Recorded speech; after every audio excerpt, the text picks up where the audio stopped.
What if I told you that a player from Luxembourg, whose career high or season high score is 4 goals per season, helped Benfica rout Famalicao with a hat trick of his own?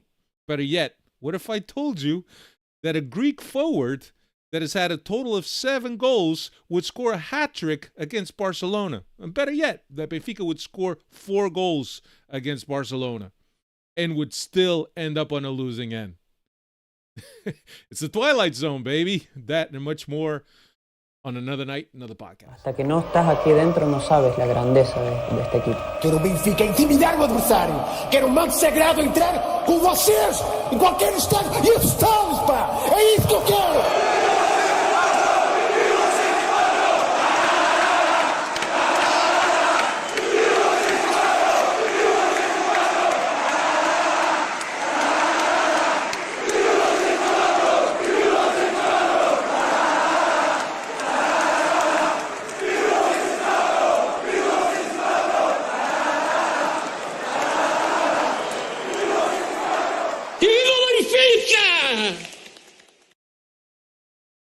Cut out.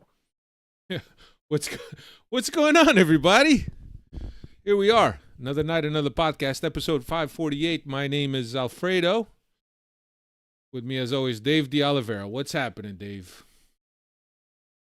What is going on? What honestly, what is going on today? What I've witnessed today and on Friday as well, like you recap there. I don't know which world I'm living in here, but I'd like to say a therapy session, but I don't even know what's man. good and what's bad anymore. But we'll get through it all together here. We already got some Freddies active in the chat, and just good to be back on here. Yeah, let me say hello to the Freddies while they're in here and they're fresh. Vamos embora, Emelo, Logan, Milton, Malgacious, Kevin, who's in Cuba, Manny Villadel, Manuel da Cunha. Yeah, man. Welcome all the Freddies. We're up to 548th episode of the Benfica podcast. Chris unfortunately couldn't be with us tonight, but he promises he will be here next week. Josh Pereira, Brian Peters, thank you guys. Thank you for joining us. Yeah, episode 548. And what will we do tonight, Dave? We will recap the Famalicao game, and we'll also try to figure out what exactly went on tonight, a few hours ago at Stade de Luz in Lisbon. I was just telling Dave, like an odd thing, just like odd mistakes, odd things happening in the game. The call at the end of the game that was not a call that could have, in essence, given Benfica the victory, and instead it gave Barcelona the victory at the end of the game. Just a weird vibe. If you haven't hit the like button, please do. It's tremendously appreciated if you hit the like button, or as Cristiano likes to say, smash the like button. Like and subscribe. Like and subscribe and turn on your notifications to be notified when we come on live. You might as well do the whole thing, Dave.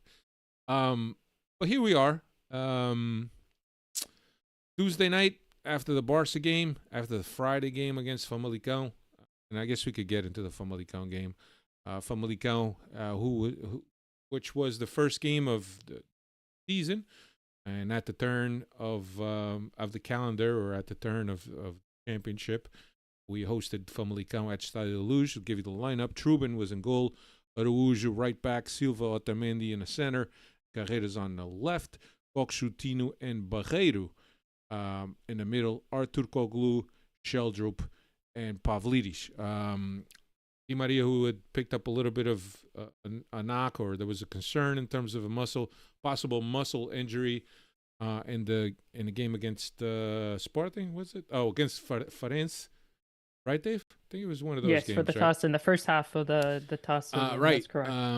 He didn't play this game as we expected, so Artur Koglu was on the right. And to be honest with you, is quite a nice game. We got on the board early on, 12 minutes in. Barreiros of one of his 3 goals off of a Pavlidis feed. And then in the 36th minute, 2-0 by Barreiros off a shell droop. And that's how we finished the half. But let me just talk a little bit about this team and this formation and what my opinion is of Barreiros. Dave, obviously, I'm going to get your thoughts on this first half of the game. But so as you guys have seen, Benfica is building out of the back with a three-man system. Kokshu usually drops in between Silva and Otamendi, or Araújo and Otamendi, and builds up. And that's because Kokshu is really the best ball handler, if you will, out of the three. He's the guy that has the vision. He's the guy that has the passes. He's the guy that has the technical ability to build out. Now, the way this triangle is being deployed is that Kokshu and Tino both are on the lower end of the triangle, if you could picture a field. And then you have Barreiros up front.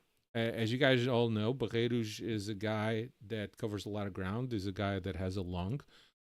And what's happening is that Lage, much like he usually uses Auschwitz, he uses Barreiros to help out with our first line of pressure, which is what Benfica has been doing pretty well, pressuring the teams, not letting the goalkeeper distribute to the center backs or to the full backs.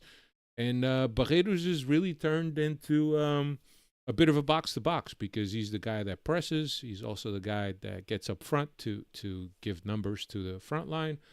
So it doesn't surprise me that Barreiros showed up in positions of scoring goals. We have seen that before, but he's never been as efficient as he was. Like his second goal, Dave, it's a touch. He looks up and it's a poke between the legs of the keeper. His third goal, which we haven't gotten there too, is one of those arching shots by Sheldrup. I don't know if it was a shot or if it was a cross, but Barreiros shows up in the second post, just puts it away. And it's just a guy just gets into the final third, and if Pavlidis is asking for too much, or he's getting a lot of attention, he shows up in a final third to do some damage, which I don't have a problem against. Now, the whole thing with this Benfica team, without Di Maria, and obviously I'm not going to make an argument that Di Maria shouldn't play, right? What happens is, when Di Maria doesn't play, Benfica has to find ways of getting the ball into the final third. Because when Di Maria plays, we all know that all the balls get played to Di Maria and all the game goes through Di Maria. Benfica become almost like a one-dimensional team because Di Maria is the guy that can pull the strings. Di Maria is the guy that can create the mismatches, the misbalances of the team and whatnot. And without Di Maria, now the team is kind of has to find a different way, whether it's Sheldrup, which is emerging quite nicely, and I'm liking what I'm seeing, much like many Benfiquistas who have been clamoring for more playing time for him. But yeah, we're finding a nice partnership between Carreras and Sheldrup. It's like two little kids playing in a playground, happy, smiling, having fun. And then you got Artur Koglu on the other side, which, despite not going through his best phase, still a guy that could do some damage, that could do something. He's also good on the defensive side of the ball. And then you got Araújo on the right hand side, that despite not being as vertical as Ba, is a guy that has nice feet and that could create combinations through the midfield and then into the final third. So the fact that Benfica now, without Di Maria, changes into a more unpredictable team in terms of where Benfica is going to go with the ball. Now it kind of it allows or it forces opponents to kind of play a different way, because what's happening is usually opponents will overpopulate or overcompensate on that right-hand side, their left-hand side, because they know that all the balls are going to Di Maria. So they try to populate that part of the field as much as possible, so there's no room, so there's no combination, so Di Maria can't do his thing. But now without Di Maria, um, there's more unpredictability to what Benfica does. And look, I think that the emergence of Sheldrup means that now teams need to be cautious with Sheldrup, not only Di Maria, and maybe because his teammates are now growing confident that Sheldrup is able to do something with the ball, or every time he touches the ball, it's something that opponents need to be mindful of. Then we got a different Benfica. We got a less predictable Benfica. That's I just wanted to mention that in terms of the way Benfica is playing, and obviously you guys have heard me say here that this team hasn't really evolved much. But I could say that since the League Cup semifinal and then the final, and until now, so after the two losses against Sporting and Braga, the team is showing some signs of evolving and some signs of growing, and it looks like Lage is on the right spot, on the right track. But Dave, I mean, 2 goals from Barreiros in the first half, and look, at the end of the day, we're watching the game and it's nice and calm. Blood pressure is down, breathing is shallow, just having fun. You have time to go to the fridge and grab a beer and grab some popcorn. Thoughts? I would have put an A+ performance on this game as a whole if it wasn't for the guy that we paid 20 million to score goals. If his finishing was the same or even half the same as Barreiros, is he had ample opportunities himself.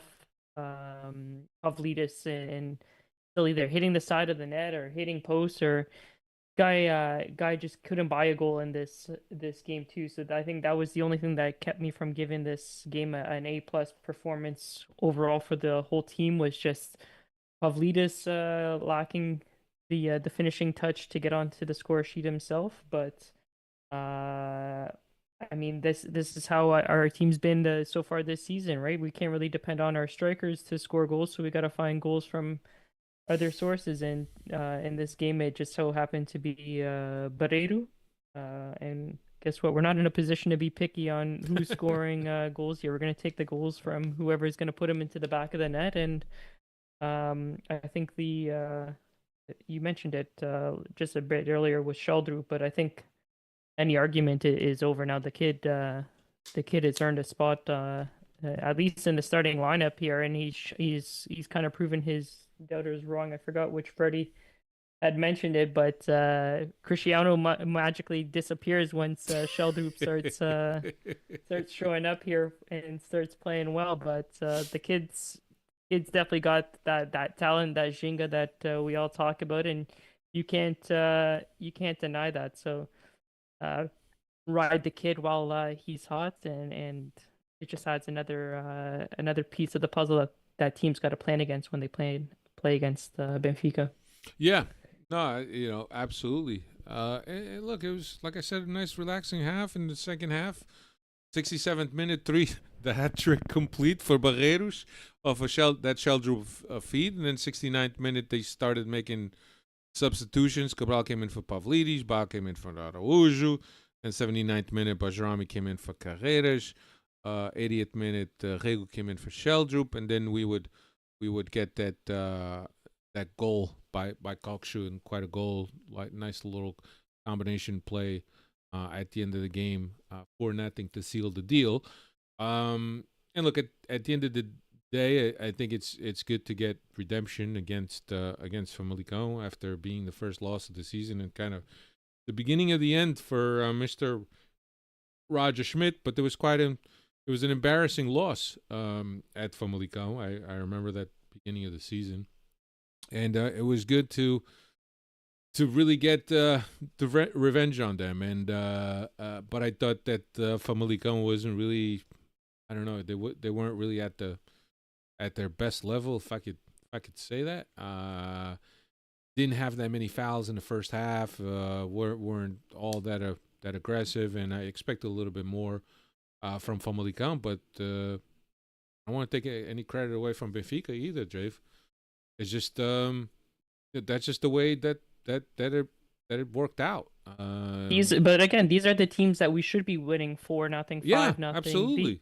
This should be the norm, not squeaking by 1-0, 2-1. No, this is especially at home too. These are the results that a Benfica of our caliber against these Yeah, smaller clubs in Portugal. This is the results that need to be demanded and should be expected of. yeah. This is the the Mancus, right? That we need to play against, even though that Famalicão had a decent first half of the season. They've dropped down quite a bit. But certainly playing against these teams, it should be nice and relaxing Saturday, like a stroll in a park. Take the kids to the game or enjoy, watch the game with the kids on the couch. Just have a nice, relaxing, nice time. No blood pressure issues. No cursing at the TV. It's just like even the dogs are loving you as you're watching the game. But yeah, I mean, look, Benfica managed the second half quite well, obviously, and then knowing that they had a game against Barca on Tuesday, did a little bit of game management with the ball at their feet, and at the end of the day, 3 points are 3 points. It's a good way to start the second half, and then we also had that catastrophe in Barcelos with Porto losing and us now being in second place, which is good.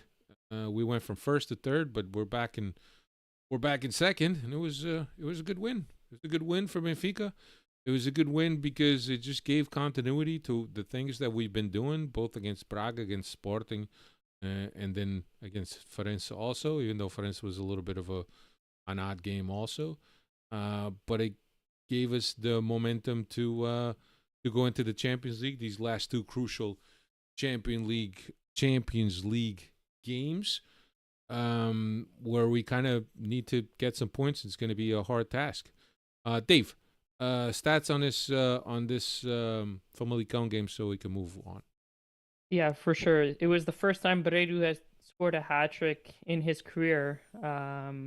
But even before this hat trick, he hadn't even scored twice in a single game before. So he got 2 goals in a game, then he got a hat trick. He just career best game for Barreiro in this game. And Koksu returned to the score sheet for the first time in 20 games. We didn't realize it was that long for him, but good to see him get on the score sheet. Yeah, and it's like you can't help but feel happy for Barreiros, right? And he looked like at one point he looked like he was a kid, like he's just opening presents on Christmas Day and just like being just surprised by whatever was in the box. You just as surprised as anyone. In the flash interview after the game, he had even said at halftime the players were saying, "Okay, go get your hat trick, go get your hat trick now," and he was just all taken back from. So, but it's good little things like that to get the team rallying around and getting some celebration. I think that's good. It's a good thing for the locker room because now they're gonna joke around with him, so on and so forth. But the thing is that I was thinking is that, I mean, Barreiros comes into the final third. Who's watching over Barreiros? Now, if Koksu comes into the final third, somebody's watching Koksu. Who's watching Barreiros? So I'm happy for him. I'm happy for him. I'm happy for the team. I'm happy that things did turn out to be pretty good for Benfica. First game of second half of the season. Now, you want to talk about having your heart relaxed for that first game against Famalicao? Throw that out the window here. I hope everyone took their heart medication if they have it prescribed to them in this Barcelona game, because God, so as if things weren't weird enough with Barreiros scoring a hat trick, and everybody's like, "Oh, all right, well that's a little bit odd that Barreiros is scoring a hat trick." I mean, the Greek couldn't even get on the board, but Barreiros is scoring a hat trick, and now you're thinking, okay, here comes Barcelona. And what are we thinking? Are we thinking we're going to behave a little bit like we behaved when we went to Germany and we played Bayern? Just going to close ourselves off and hope that we're going to catch them on a break. But no, total different posture from the 11 that started the game. Truben, Araújo, Silva, Otamendi, and Carreras, Koksu, Tino, and Auschness, and Artur Koglu, Pavlidis, and Sheldrup.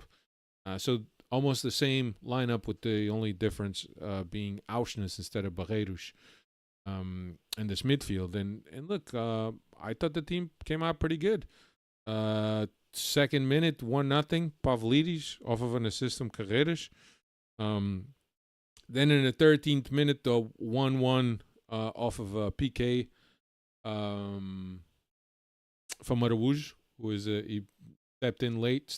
I mean, I guess you could make an argument that, the way the guy touched the ball, he was probably never going to get to the ball, but there's contact. And the way I like to look at things is that if it was a Benfica player, would have I wanted the penalty? Absolutely. So you can already. I'm sure you're gonna touch on this later on, but let's mark that as the first foul or the first call that the referee missed, because I was watching that, he was convinced that it was a non-call and he was gonna call the corner, and then the VAR called him back to come take a look at it, right? So that's already one. Ultimately, VAR came in and corrected it, but that's already one call that the referee missed. And I get it, Dave. I see where you're trying to go with this, and I don't disagree with you. But I think it's a bang bang play. The contact is with the foot, so there's no leg, there's nothing, and it's hard. So, and if you don't see it, depending on your positioning, if you don't see it, and if it's not that obvious, then you're obviously not going to call it. But that's why you have VAR, right? More on that later. And then Benfica answered. And I think that there was one thing that happened throughout this game is that Benfica always answered whenever Barcelona scored. Benfica would always make a push. Crowd, could hear the crowd. Definitely a little sense of an atmosphere, if you will. That's why they lose against Barcelona. 22nd minute, 2-1 from Pavlidis on that freak play. I don't know which one is more freaky, Dave. That one or the one with Trubin. So Szczesny comes out, and I forget who it was, a defender. They come out at the same time. The defender, I think, grabs the ball, and Szczesny just plows into him, and then Pavlidis just grabbed the ball and just drove it to goal, basically, unopposed. So that was weird. Something Szczesny, a veteran goalkeeper, and it's just odd that he didn't call his defender off the ball. Just an odd play. But hey, good on us. And then in the 30th minute, a penalty kick, and I guess you could look at the penalty kick. Artur Koglu jumped over Szczesny. I don't know if there was contact there, Dave, but he did jump over Szczesny. Was it? Did you see contact? It was another questionable call. That, like, ultimately, as Benfica, we're going to point to the last play of the game and criticize that, but the whole match was questionable. I don't know. I've seen clips where he jumps over, but then if you let the play continue, Szczesny's foot kind of clips him as well, but he's already kind of up in the air, so it's questionable. Again, if they really wanted to, they could go to VAR too, but they ultimately continue with the call that the referee made. But it's questionable. Yeah, even if he forces him to jump and the way he comes down, and I don't know if he did that on purpose or not. The way he comes down, it loses complete balance. So I don't know if that, at that speed, any little touch is enough to get you off balance. And to prevent you from landing on your feet. And look, I don't know. I guess if it didn't get called, I think that I would have accepted it, because at first it didn't seem like there was contact there from what I saw. It just looked like Artur Koglu just jumped over Szczesny and landed awkwardly. But I don't know if there was contact, to be honest with you. And I might have missed a couple of replays, I guess. Josh Almeida says, in my opinion, no penalty. Nelson Laranjeira said there's a lack of respect for Portuguese, Dutch, and French teams. Want the games to tell I'm wrong, but we know how football works. Yeah, I mean, I guess you can make that argument. I mean, the big teams always seem to get the bounces to go their way, especially when it comes to referee decisions. I mean, the same thing happens in Portugal with the bigger teams getting an advantage over the little teams. I think it's just, I don't know, just the nature of the game sometimes. But yeah, and we would go into the half 3-1. And Dave, if you ask me if I'd take 3-1, or if I would even think that Benfica would be up 3-1 at the half, I'd be like, no, because this is a good Barca team. This is a far cry from the Barca team that we beat 3-0 a few years back, with goals from Darwin Núñez, if you recall that. Yep. But they also 3-1 on the score sheet. They also had opportunities that they were just missing their finishing touches too in that first half and along in the second half too. And the way they just played us defensively with the high line and the speed that our wingers have, they just kept on getting burnt on our transition, right? So of course as a Benfica, I would take the 3-1 any day of the week, and really any proper team should be controlling the game in the second half, even if it is against a Barcelona, to come away with something, right? But wasn't meant to be, and we continue on to this twilight zone of the episode as we get into the second half. Yeah, and look, in that first half we had that Auschwitz breakaway, that he couldn't put away in the 6th minute.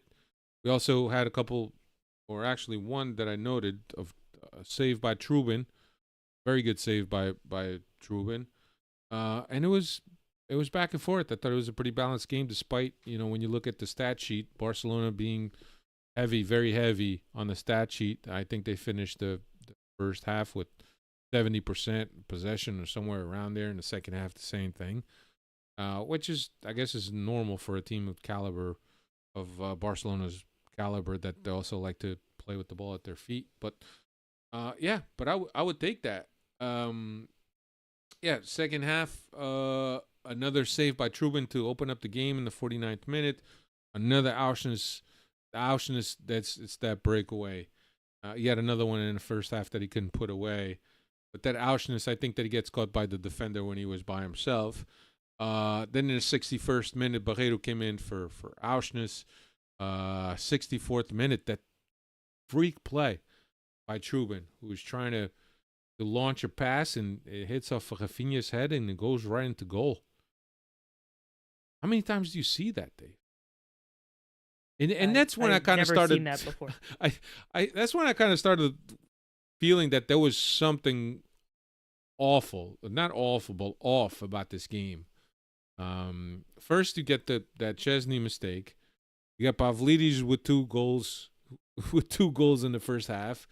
Then you have this Trubin. He had a hat trick by the 30th minute. You're right. Yeah, the hat trick because of the penalty. Yeah, Benfica was up. Yeah, it was just an odd thing, and then so weird. I mean, you really, that's something that you like when your team is losing and your forwards are pressing the goalkeeper. You hope I hit it against the forward and hopefully it goes into the goal. It's like one of those like Hail Mary type of plays, Dave, when you're desperate and your forwards are chasing the ball and they're chasing the goalkeeper, and you always hope that you could snag one off a goalkeeper. Just such a weird play. I don't even think Rafinha could do that again 100 times if he was told, okay, go do that exact same play. I think he was just trying to brace himself for the ball to hit him. Yeah. And it was straight in the net. How weird is that? That was so odd. Such an odd play. I don't know if that falls on. I guess ultimately does.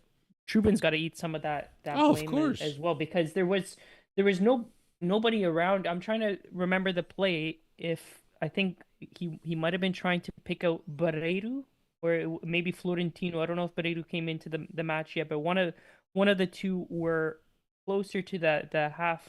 Barreiro had just come in. Line. Yeah, so it was Barreiro who was at the half pitch line, and I think that's who he was trying to get the ball, but that was nowhere near where the ball ended up. And I know the conditions weren't the greatest tonight in Lisbon, but I think that ultimately falls on Trubin for Yeah. the misplacement of that. Yeah, I mean, it came off his foot. And I mean, in watching the game live, I mean, you couldn't really even see the play live, I don't think, because the camera was elsewhere, I think, already. Mm-hmm. We also saw a better angle on the replay. It was just such an odd play that you really it'll be on the bloopers reel for sure of this year's Champions League. Both But that and the Chesney goal, like you said, I don't know yeah, which one is worse, because I was already thinking of that, like maybe that one even making like ESPN like a blooper reel tonight on wild. ESPN. But this whole game, literally, they could play it on the blooper reel with Just the back and forth. just a wild game, man. And I'm seeing that, and I was like 3-2. I say, oh no, here we go. And then we got the own goal and a nice little play by Sheldrup. That if the defender wasn't there, Pavlidis would have gotten his fourth. And then things kind of started going downhill. Di Maria came in for Turkoglu, and everybody knows that Di Maria doesn't defend, but you can make an argument that we needed to refresh, right? And Ba comes in for Sheldrup, so refreshing of both wings. But now with Ba coming in and Araújo slotting it to the middle, now you're adopting a very defensive posture in the 70th minute. And when I understand you're up 2 goals, and I understand that you kind of want to shut things down.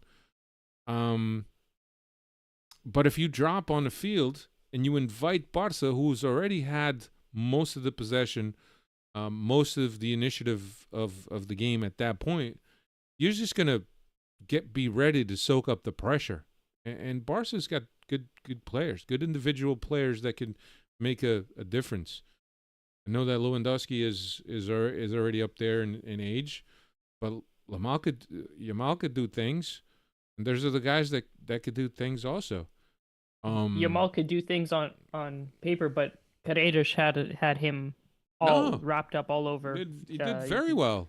One of the positives. Well, I mean, there was positives in this match, but you could tell Yamal was getting frustrated with the coverage that he had on him tonight. So yeah, he was pretty much a non-factor at this whole game, Yamal. But yeah, this substitution, I think, is where criticism is required here with Bruno Lage.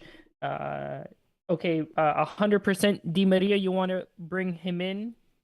Sure, you can make that argument, but this is already a Di Maria that's coming off an injury in a water-soaked pitch here, and you're asking him to go defend a 2-goal lead. I'm sorry, but Di Maria has never been known as a player to go and defend. So I feel like we played with a man short for that last 30 minutes. Ba, in theory, you want to bring him in to cover the wings and to put in a more defensive lineup.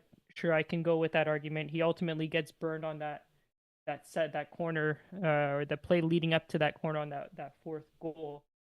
But I think he lost it with bringing in Di Maria there at that time, especially when you have a Best on the bench there that plays that same role and is a little bit more defensive minded.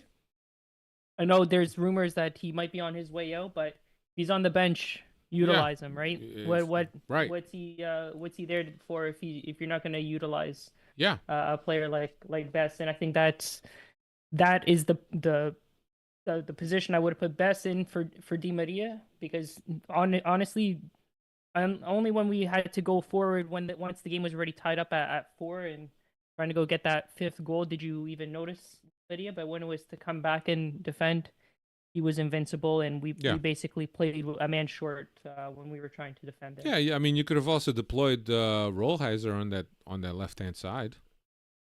There was look, hindsight is 2020, right? But yeah, I mean, in principle, right?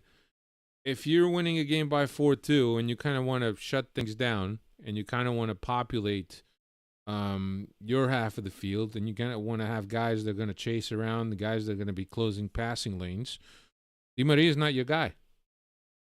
Di Maria is probably your guy if the game is 4-4 and you're soaking up pressure and you need somebody to go on a counter. That's probably, even though that he doesn't have the straight line speed that he once had anymore, but still, he's dangerous and he could create mismatches on the defensive end of our opponent's half. But yeah, I just thought that the posture was not great. You put Di Maria, Ba, you go to a five-man defensive line with Araújo going to the middle, or 3 men, whatever, however you want to look at it. And then the PK in the 78th minute, which a lot of people could say, yeah, it's soft. I've seen a lot of people saying it's soft. That I think that there was some Spanish media that thought it was soft. But like I said, if there was a Benfica player who was on the other side, I would have been clamoring for a penalty. You can make an argument that it's soft, but if it was a Benfica player, you would have liked to have had it. And that's all I'm saying. I mean, I think that Carreras didn't do it to it's just in the fight for the ball. And Yamal just felt the pull. And he dropped. And a player of his stature and of his reputation, being a young starlet, you're going to get that call every time, I think. So, yeah. 4-3. So if that's the precedent that the referee and the referee's team has set in that match, that should carry forward then through the rest of the match, right? Because I agree it was soft, and there's a kind of like a tug at the shoulder, like he's trying to position him. No contact with the feet, and he just goes down by a shoulder grab, and Carreras just trying to position himself, right? But okay, if it's a penalty, it doesn't go to VAR, then that's the precedent that this refereeing team has set going forward. Yeah. No, I mean, without a doubt. I mean, if there was a criteria to be followed, and as we'll get there, it wasn't followed. So at 79th minute, Rolheiser for Kokshu, I'm doing it for Pavlidis. And again, 2 guys that could go up and down the field. In the 86th minute, 4-4, just a Barca player showing up in the heart of the box, unmarked, free header, nothing that Truban could have done. And at this point, it's like, all right, well, fuck. Well, we'll take it, right? It would have been good to take the win, obviously, being up 4-2, taking that win. But at the end of the day, it's like, I'll take the tie. It's 1 point. And we played our asses off. We scored goals, and this is a good Barcelona team. We'll take it. Then after the 4-4, we had that Di Maria breakaway, which he couldn't score on Chesney. So we had a good foot save. And then that play. And added time with Barreiros heads the ball. Ball goes over the defense. He passes the defense. He's going to be one-on-one with the keeper, and he gets pushed from behind. Falls down. Keeper or defender clears the ball. Then the ball is launched to the midfield, where Rafinha picks up the ball, and he's got Carreras and Truban to beat. And for Rafinha, that's an easy play. That's all day. He does that all day. But it just surprises me, Dave, that every goal gets reviewed, and every play prior to the goal gets reviewed. And I can't believe that in a Champions League match of this caliber, where Barcelona is involved and whatnot, that VAR didn't call the referee to say, hey, there's a foul here on Benfica, which would have been a PK for Benfica, right? And it could make an argument. It's like, well, fuck, we don't want to give Benfica a PK. But where's the competitive spirit? If Benfica was deserved of a PK, or deserved the PK, and it was clearly a PK in my opinion, and I don't think there's anyone that saw that play and said, no, that's not a PK. No, that's a PK all day. He was pushed from behind. The Barca player made no play. If I'm playing devil's advocate, and what I've seen online is because he gets he's waiting for the ball to to drop. come over, and he kind of stops there, so it looks like he's looking for a foul, but No, but there's ultimately a shove in. There's still a shove in the back, whether Yeah, he's but- looking for a foul or not. There's still a shove in the back, and he's waiting for that ball to come down, right? if he's waiting for the ball to come down, he's got position on the ball. Yes. A player can't just run through him to get to the ball, because if he has position on the ball and the ball is about to drop, you can't run through somebody. That's a foul all day, anywhere on the pitch. And then the fact that the VAR didn't call the referee, and I mean, I'll give the referee the benefit of the doubt, right? But the fact that the VAR didn't call the referee and say, hey, prior to the counter, there's this play that you should go look at. And you didn't even go to the monitors. So who made the call that was okay? Was it the VAR that made that call? Not to call the referee? Because the VAR, right, is what looks at everything before, all the plays before a goal. Every goal gets reviewed. So the referee didn't make the call because on the field he might have not had the angle, didn't make the call, but VAR has to call that all day. He has to call the referee, say, hey, go look at the monitor, man. Go look to see what you think of this. And if you think there wasn't a foul, that's fine. We'll keep it. But clearly there's contact on Barreiros as he has position and he's waiting for the ball to drop. So what could have been a winning chance for Benfica in the shape of a penalty turned out to be a 5-4 for Barcelona on the other end of the field.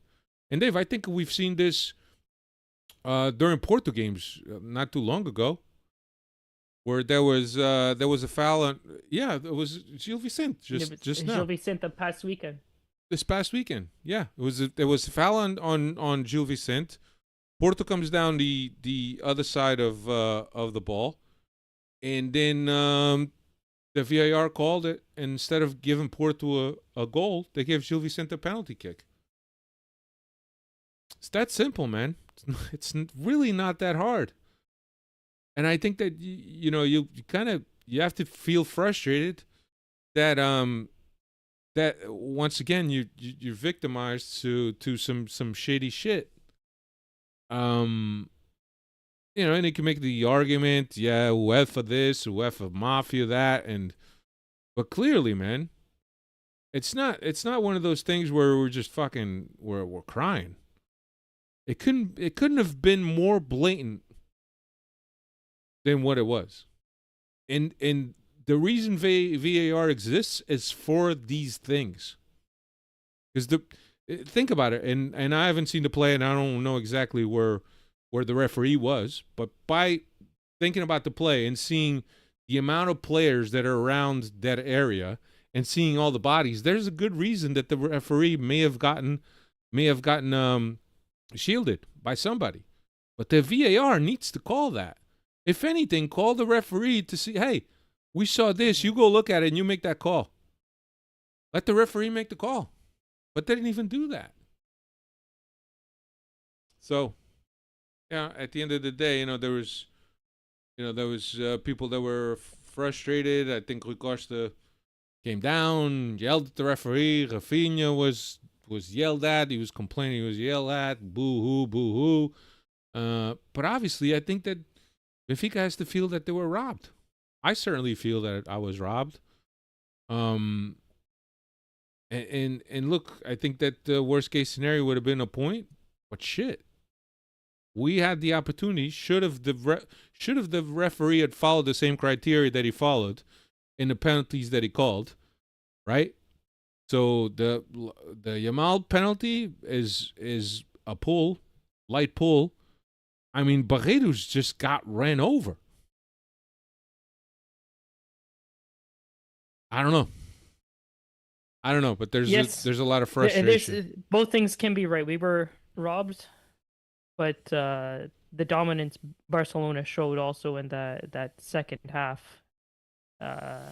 They deserve something out of this this game as well. I think a draw would have been fair Yeah.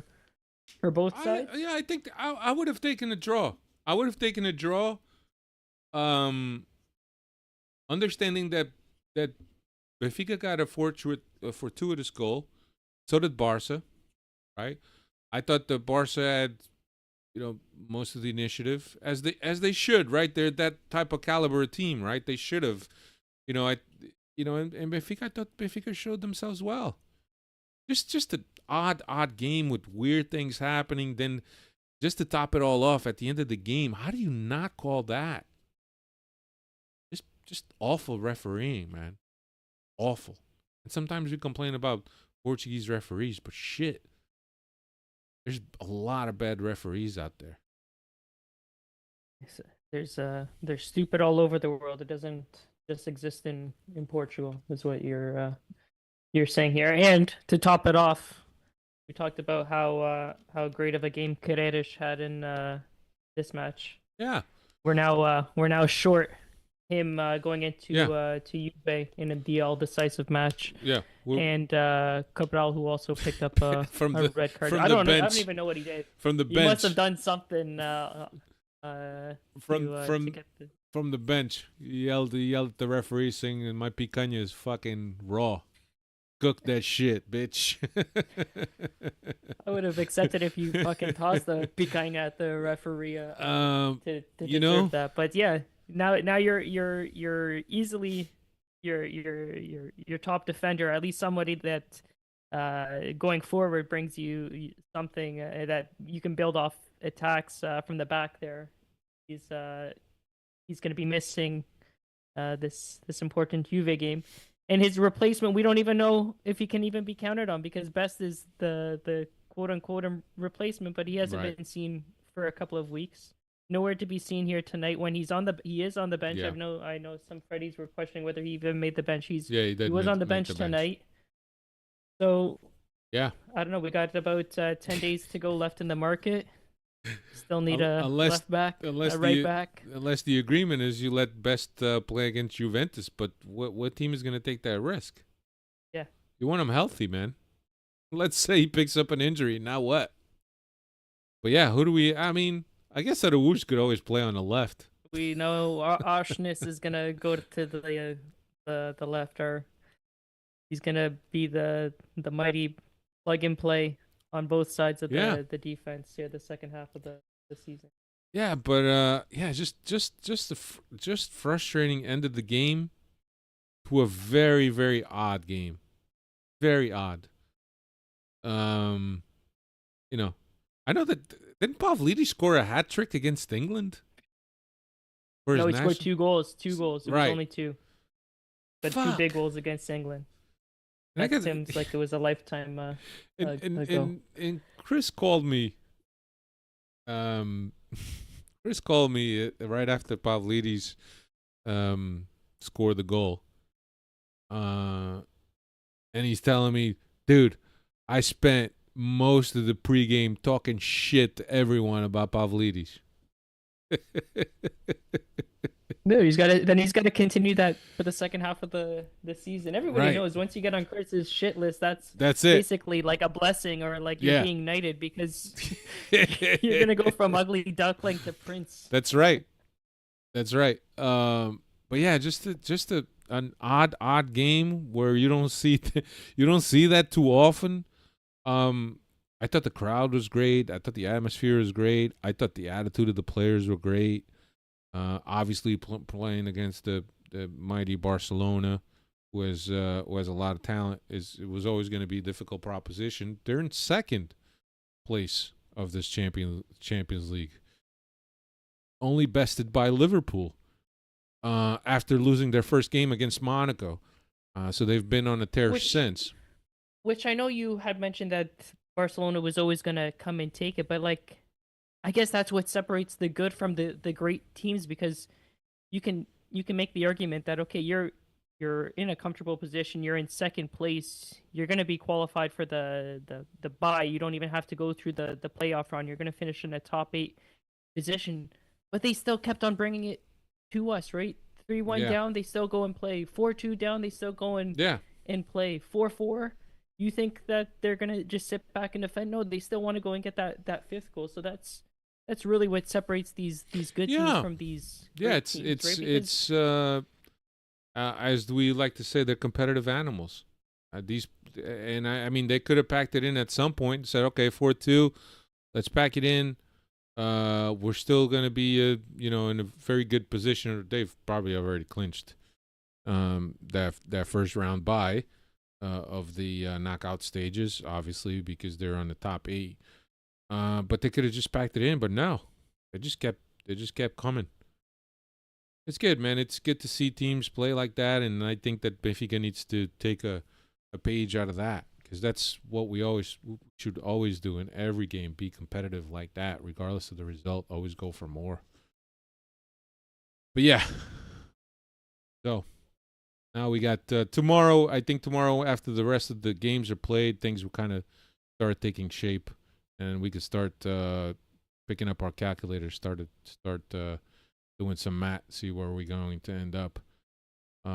Last time I saw, PSG still needs to play tomorrow. They were on the last 8, if I'm not mistaken. All the rest of the teams. I've got that. You got it up? If you want. Who are the last so 8, Dave? You've got PSG isn't even in the top in the last 8 there, but They're- are 8 that are not in the No. The like 8 that 25 are down? out. 8 that if it closed up right now, the 8 that'll be that out. that are on the outside. Right. PSG. Yeah, so PSG, who has a game to play, they Game got on 7 hand. points. They got 7 points. So if they win, they basically equal Benfica on points with 10. Yeah. Who else you got? Bologna with 5, So but they've got 7. So we're fine with them. It's basically PSG that we got to worry about. And then when you're looking at that, then you got Dinamo Zagreb ahead of them with 8 points with a game to play tomorrow. Yeah. City with 8 points with a game to play tomorrow. Celtic with 9 points with a game to play tomorrow.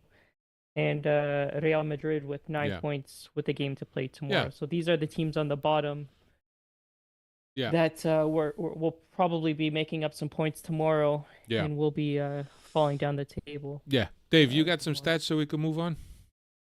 I do. Stats for the that game. Benfica was the first team in Champions League history to score 4 goals at home and still lose. Fuck me, man. And this game here was the first time in the history of the Champions League that an away team with a deficit of 2+ goals with a quarter of an hour remaining overturned it and ended up winning the game too. So I read a crazy stat that Barcelona hasn't allowed 3 goals in one half in decades. I didn't see that one, but it wouldn't surprise me. I was watching it on the English commentary, and they were talking about like this might go down as a historical route in the history of Barcelona, and that was when it was 3-1. And again, you got to give them credit. They kept pushing. Yeah.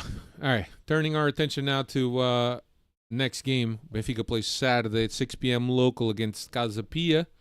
What's Casa Pia up to this year, Dave? Casa Pia this season are currently in 6th. They're in almost the top half of the table there with 27 points from 7 wins, 6 draws, 5 defeats. Their last 5 coming into this match: 3 wins, 1 draw, 1 defeat. Historically, 29 wins, 8 draws, 5 defeats in our last 5 against them. 4 wins, 1 draw. Including the 3-0 victory at the Estadio de Luz at the beginning of the season. Yeah, they've only lost twice at home this season, Casa Pia. And look, I'm a little bit worried, and the reason why I'm worried is because this game against Barcelona, I think this is a game that has a heavy impact on the players mentally. You got to be able to shake this off and put this one behind you because it's extremely frustrating to be able to put the effort that you put in, come out on the losing end, and feel that you got shafted at the end by the goal by the referee. So I don't know what kind of mental impact this will have on the players. So I'm a little bit worried about that, and I hope that the team can respond against Casa Pia this upcoming Saturday. I got a question Sure. for you, because I've seen people talking about Laj's not, well, I guess after the post game discussion, I'll say, with the animated discussion that he had with the team in the middle of the stadium on the pitch. You think that was for cameras, or do you think that should have been done No. inside of the locker room? He's done it before. I've seen him do it before. I So you're don't fine with it? I don't remember seeing it, but I've seen him do it before, so I don't think it was. Lastly, Benfica's first signing of the winter transfer window, Manu Silva from Vitória Guimarães, 12 million plus 2. He's a player that could play in the sixth position, has good feet, could build out. Was a player that was originally a center back. Last season he was deployed as a center back. This season he's been doing pretty well. Got height, so he could be good on both sides of the ball. And also he's got feet, which is something that Benfica needs at the sixth position. We'll see how long it takes him to adapt to the team. But certainly a welcome signing. And Dave, anytime that Benfica signs somebody from the Portuguese league, and we know the kid's qualities, 23 years old, it's always a good thing, rather than an unknown from Brazil or Argentina or from whatever. I'm happy with the signing, and I think that people should. That's a good shout out, because I was trying to think back to the last player that we would have bought from another club within the Portuguese league. Usually, like you said, we're buying these lottery tickets, whether it be from South America or elsewhere in Europe, and we kind of got away from buying these players that are already accustomed to the league, right? But yeah, 12 million, including 2 million in add-ons, plus the 20% on sell-on fee. 23-year-old. Hopefully, there's a player there. Yeah, from what I've seen, there's definitely a player there. And I mean, you watch 2-3 minutes of a YouTube clip, and not that I'm a professional scout, but you can already tell there's awareness, there's vision, there's touch, there's passing ability. So I'm happy. I just hope that sometimes the biggest challenge for these kids is how heavy the shirt weighs. A lot of them can't make that transition and can't get past that. So, but anyway, that is all we got for you, muchachos. Next week we'll be back. We'll recap the Casa Pia game, and we'll look ahead to we got Juventus next week, right, Dave? Next Wednesday, all the Champions League games will be played at the same time next Wednesday. So I have to figure out Get your prescription of heart medication for next Wednesday, because there's going to be a lot of scoreboard watching, a lot of calculations going on, and should make for a fun, entertaining Wednesday afternoon on this side of the I have to figure out whether we're going to be back on Tuesday or Wednesday. So stay tuned. Press the notifications thing, so on and so forth, so you can be notified when we come on live. Thank you, all the Freddies. Nelson Lucinda, always a pleasure. Kevin, enjoy your vacation. Josh, good seeing you, man. Mello, always good to see everyone. Everyone at SLBES. Saw here. Jason Kaidola joined us a little late. Diogo Reis, as always, coming back from hockey practice. Anyway, take care, everyone. Enjoy the rest of your week. Try not to be too bummed out about this Benfica thing. At the end of the day, it was a good showing by the team. That's the silver lining. Take care, everyone. Later.